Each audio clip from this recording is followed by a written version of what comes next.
Greetings, Hempsters. Thank you for tuning in to another hemp episode of Hemp Aware Radio.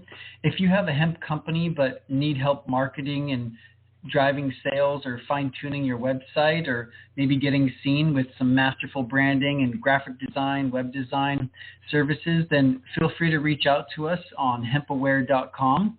My name is Tyler Hemp here, your hemp-entrepreneurial host, here to empower and hemp-educate your hemposphere as usual for food, shelter, clothing, energy, plastics, fuel, healing, and so much more. And on today's Hemp Educational Show, I have special guest Matt Marino with HomeLand Hemp Co. and HomeLandHempCrete.com. And Matt and his wife have been living an organic, natural lifestyle for many years. And so naturally, they came across all things hemp and the amazing world of hemp products available on the market. And eventually, he was introduced to hempcrete as a building material. And that's when it all began for him. He just dove in and started working with hempcrete. And so I look forward to sharing with you what he's doing to not only market his hemp consulting and construction company, but also discussing some of the amazing benefits of building with hemp. So without further ado, Matt, thank you so much for being on today's show. Hey, Tyler. Thanks for having me. Yeah, so I'd love for you to share a little bit about your background, kind of what expertise you have, and what ultimately led you up to working with hemp as a building material. Yeah, for sure. So started around 2018 is when I started to really focus on the building aspect. And then 2019 is when we built our first structure. But leading up to that, you kind of alluded to it in the intro there. It kind of started with just our lifestyle in general, where we were living in Colorado at the time and just focusing on a healthier overall well-being. And it started with food, but then we started to branch out to different aspects of our lives, and that's when we came across hemp and the potential of the plant in various capacities.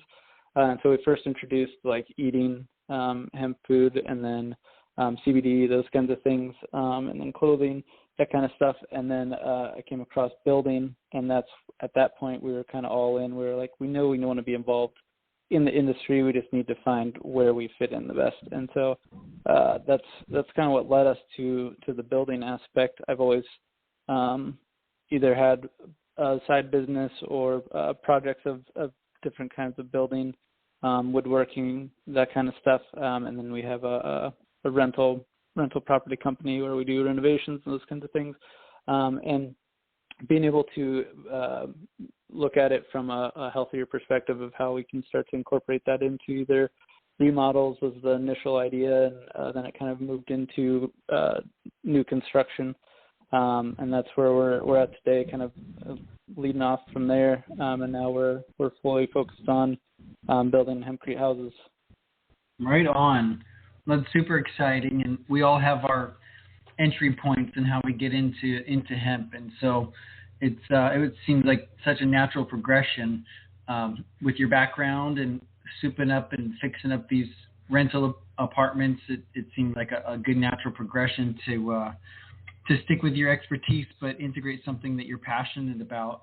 And on that note, I'm curious, like, what are your favorite aspects of working with hemp as a building material, or what is it that's enjoyable, or why do you like it so much?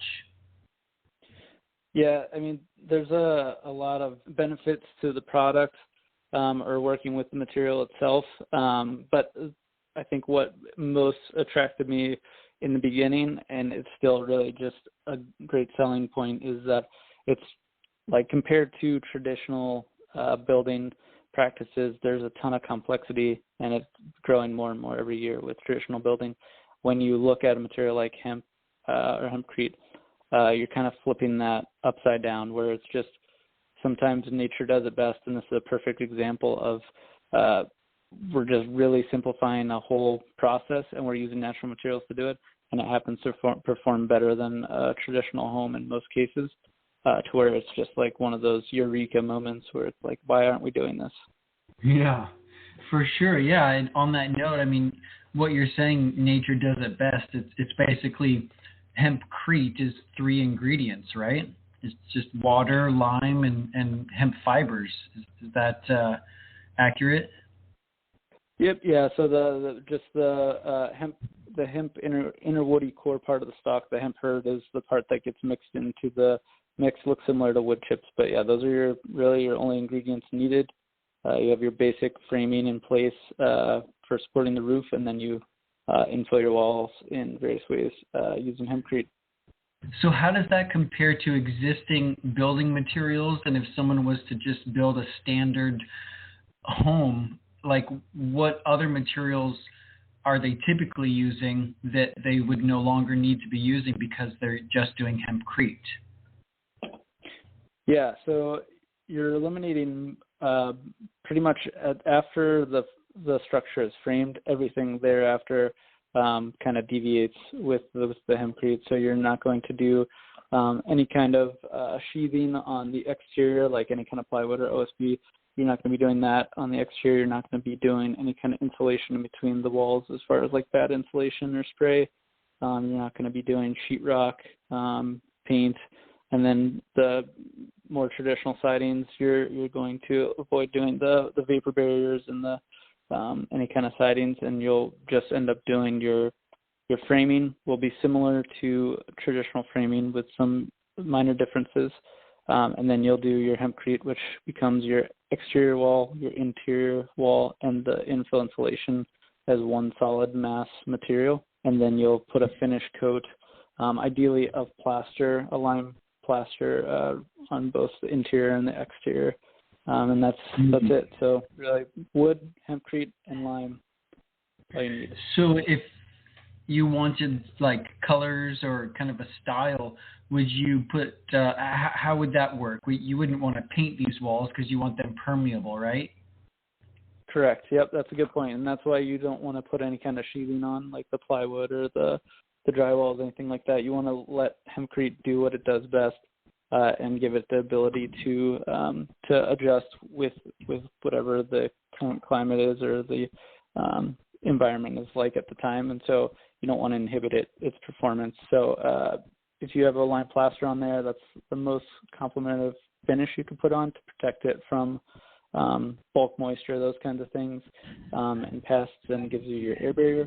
But as far as color and stuff like that, you can still add things like the most common would be like a lime wash that's been tinted with a natural pigment. You can put that over a lime plaster, and you can change the colors pretty easily. Or you can tint the plaster before it goes on, or you can, if you have any kind of exposed hemp, a lot of people like to see the exposed hemp with some pigment in the mix itself, so you can dye at that level as well. Cool. Would you be able to go and make changes after the fact, or would you really have to decide what color you want your interior and exterior walls to be before you get into the project? So it depends on what kind of changes you want to do. It'd be great to just everything go as planned the first time around and be happy with it. But you can make changes, but there's obviously going to be some, because you're not dealing with a like a synthetic paint that completely coats the surface. You're talking about layers of semi-transparent layers of natural paints going on there. So you'd have to do a lot of layers if you're going from like a really dark, distinct color to a lighter color. But if you're doing the opposite of that, of going from like a beige or something like that to a darker color, it'd be pretty easy to do so. And you can make changes as much as you want. There's really no harm. If anything, you're adding some extra protection to that wall, because you're really just adding a little bit of extra lime composite to the wall makeup. Right. So you're not doing any harm. It's just more work. Okay. Now, there's different methods of using hempcrete, right? There's spray method, cast method, pour method. Can you talk a little bit about the different methods of hempcrete application and what you're specifically doing? Yeah, absolutely. So the most popular and the lowest barrier to entry right now is going to be cast in place, hand cast in place. So this would be, and this is how we started out building. You basically go to site, it's already framed up, ready to go. You put up some form work, some form boards on the that make up the limitations of the interior and exterior wall. And so you basically have a cavity, an empty cavity around the studs, however thick wall you want. And then you fill that gap between the form boards with hempcrete. And then you work your way up, all the way up to until you get to the roof line, and that becomes your wall. And then you can pull those forms away, and then your wall is cast. That's the most common and cheapest if you don't account for labor. It's extremely labor intensive, but it's a great way to get started and understand how the material works. But yes, as you said, some of the other developing technologies, spray is pretty popular in France and other places in Europe, but just starting to become popular here in the U.S. And so we did a training with Americhamp Cam in Pennsylvania earlier or in April, where we were demonstrating the use of that machine. We helped on a build there, and it's considerably faster than building by hand for sure. And then there's when you move into kind of the prefabricated products, you're talking about blocks, which kind of in that range of like a cinder block size, not like bricks, but you're going to be talking about the bigger sizes where you can build with those, and then also the prefabricated wall panels. And so that's what we've started doing with our business. Second half of last year is when we really got into the design and implementation of the product, and then we started limited production here in January in our facility here in North Dakota of these wall panels. So basically what happens is we build the structure in our facility in small wall sections, and then it's cured, and then once it's ready to go, it just gets shipped to the build site for quick and easy assembly. Very cool. Yeah, that's exciting because it'll probably help standardize things and create a consistency with your product, which would be beneficial for happiness, good customer satisfaction. But even working with hempcrete and, like you said, the cast in place or the pouring into the frameworks is pretty user friendly and not too difficult. Might even be fun to get your neighbors or your friends to come over and help with a project like that, right? Absolutely. For anyone trying to get into it, I say no matter what your end goal is, you should start with cast in place to really understand the material and understand the process of getting it into a wall. But also I would say that it is probably the best method to use when, in like the instance that you just mentioned, when you can make it a community event, where if you're doing a build that's going to be a shared resource, or just have a bunch of family that's really interested in maybe building out something on some family land or something like that, that's the perfect time to do it, because the real barrier to or limitation to that method is the amount of labor that's required. But if you have people that are volunteering, then you kind of eliminate that factor there. For sure. So in terms of the benefits of working with hemp as a building material, what would you say are like the top 3 or 4 main benefits of using hempcrete over existing building materials? Yeah, it really depends on what's most important to the people that are going to be using it and where it's going. But I mean, in general, so the reason I say that is things like you see it frequently comes up, like the fire resistance of hempcrete, and it's very much fire resistant, close to fireproof, but it's safer to say resistant. But places like Colorado or California, where there's lots of wildfires, that's a huge seller right there, right? A reason to switch to a product like hempcrete, where that in and of itself is a good consideration. There's also the aspect of mold resistance. So those are 2 things that I think that aren't very well discussed or monitored in modern building, is the amount of mold that's actually in homes in the U.S. There's a lot of mold that goes undiscovered for a long period of time in a lot of modern builds. And then also the fire resistance aspect, where that's not really consideration. Most of the materials going into your walls are actually quite flammable. And so it's not really a concern until it's too late. So those are huge.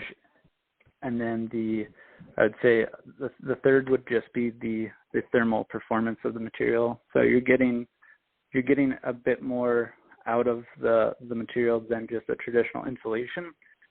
So think of it, so you have your insulation value, but then you have what's called thermal mass, which is a material's ability to store energy. So think of like the sun. So what this material gives you the ability to do is not only, so a traditional insulation, if I have walls that are super well insulated, and then I want to adjust the temperature on the interior of that building, I need a HVAC system or something along those lines to control the temperature, and then I can set it. And that insulation, if it's really good, can maintain that temperature for a long period of time, and longer. The better the insulation, the longer, in theory, that it acts as like a Yeti cooler, essentially.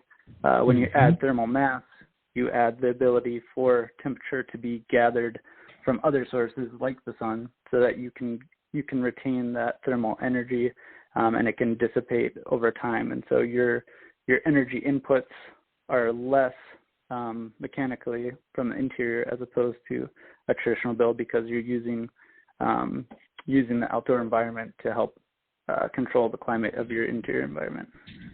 For sure. So on that note, how would you say the current price point, if someone wanted to invest in a hemp home, like what would the price difference be using, obviously, the raw materials, but then there's labor, and the labor is a little bit different for hempcrete versus just standard building materials. Where would you say hempcrete fits in the price point, and how easy is it to get into that?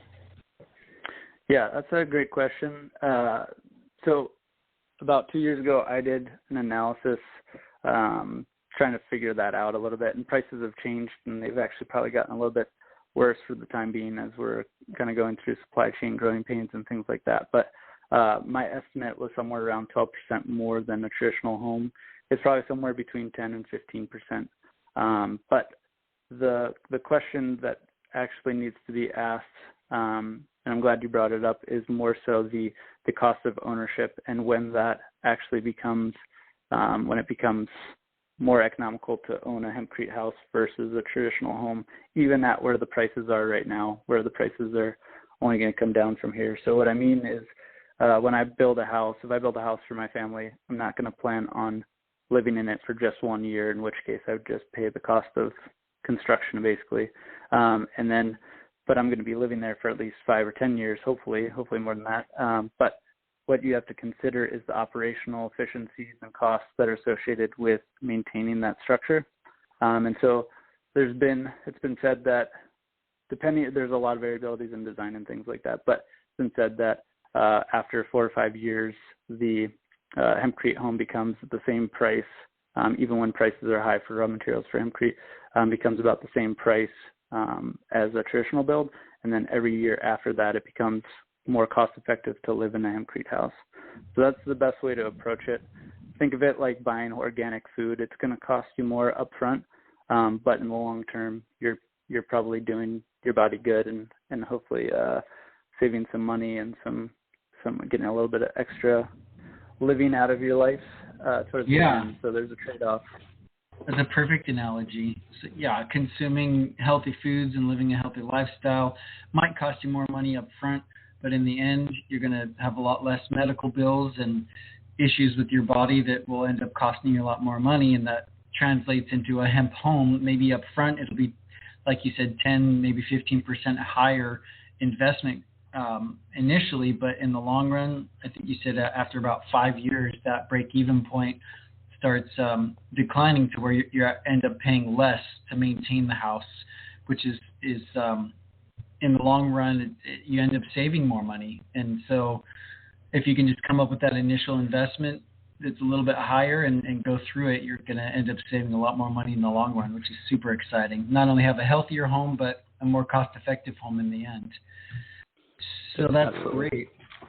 So as far as other building materials out there, I know there's some hemp wood products like hempwood.com provides, and there's some batting and insulation materials that are being marketed out there. Have you had the chance to work with any other hemp building materials other than hempcrete? And what's your opinion on those? Yep.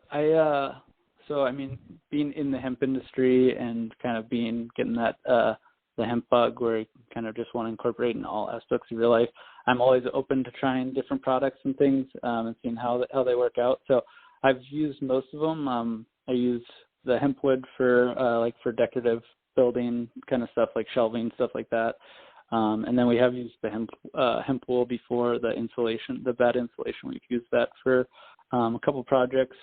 And then there's a couple other things like there's the hemp board sheet good that we've used. I have it in my workshop with some benches and stuff like that. So really just trying to test out as much as possible that's hitting the market, because people need the support and kind of prove out the designs. There's going to be products that are going to work. It's just getting to that point, and so helping as much as possible and trying to make use of those is really important right now.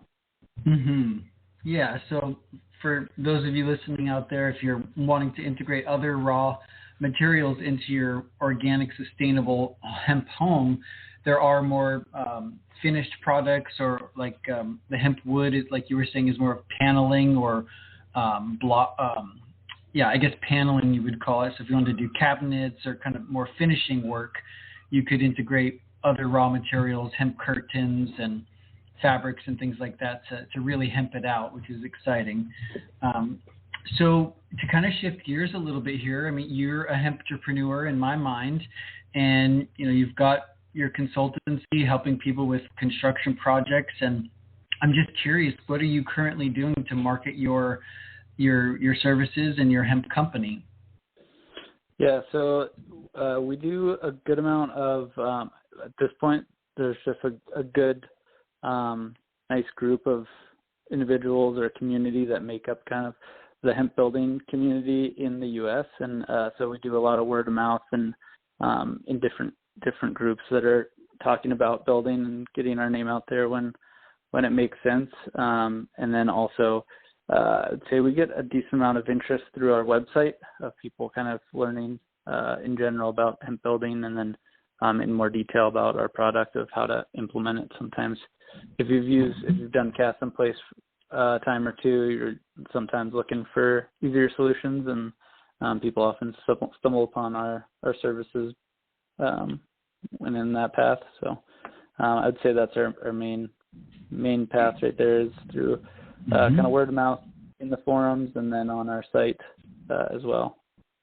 Cool. Yeah, like you and I were on the Hemp Open Space event yesterday, and so meeting like-minded people or people that are just dabbing their toe into this world, being in front of them at these live events or on forums is one of the best ways, I think, with any hemp company, especially with all the limitations on paid advertising. Just hemp is still strangely banned and blocked and denied on many ad platforms. So I think that's the most powerful and effective strategy for marketing any company, let alone, a hemp business. But word of mouth is very powerful, and going to live events is really effective. So those are some really great ways of marketing your business. But as a hemp entrepreneur and, starting up this hemp consultancy, what advice would you give some of our listeners if they want to, build their own hemp company? What suggestions would you recommend as far as, getting into the industry if it's hemp building or some other hemp product? What any strategies or recommendations on how they can start a hemp company?